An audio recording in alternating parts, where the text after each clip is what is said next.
I absolutely hate it when I show up at a listing appointment and the seller shows me all of the upgrades that they've done and I think, you're never going to get your money back on these. So today I wanted to share with you a few of the things that I want you to keep in mind if you're going to be planning on selling your home in the near future when you're doing upgrades. Number one, overbuilding for the neighborhood.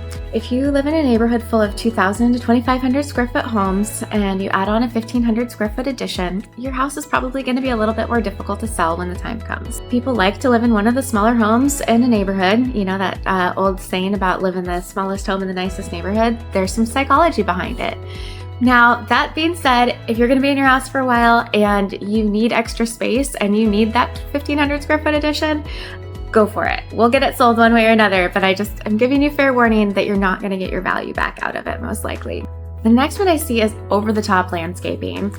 I really do love a good outdoor living space. I used to be a landscape designer. You can spend a lot of money out there, and I don't want you to waste your money on things. Focusing on what is going to create just a good overall first impression for a buyer is your best bet.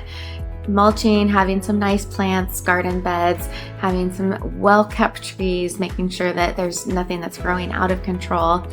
But having a lot of hardscape, or even especially in Oregon, a swimming pool is definitely not going to get its value back for you. Those things can get really expensive really quickly, and even though it might appeal to more buyers, it won't actually increase the value of your home. The one that has been driving me the most crazy lately is solar panels. The solar panel salesmen are hardcore, and they're going to tell you that they're going to increase the value of your home by so much, and it's just not realistic. If you own those solar panels outright, then you might actually get a little bit of an increase of value, but it's probably not going to equate to what you put into it. And if you're leasing the solar panels, buyers are really hesitant to take over those leases. So just a fair warning, I am all for being environmentally friendly, and I think solar panels are great for some people, but for resale of your home, it can make it tricky. Lastly, not an upgrade, actually the opposite of an upgrade. If you have deferred maintenance that you haven't done, when buyers come into your home and are doing a walkthrough and they're seeing things that are dinged up, they're seeing peeling paint, that is a total turnoff. So make sure that you're keeping up on those little maintenance items instead of focusing on big grand updates.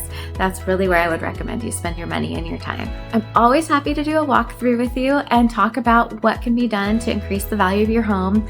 I did one just yesterday, and we took my potential seller's honey-do list and we prioritized what was the most important, took a couple things off and added a couple things. So if you need any help, I'm here for you. Thanks.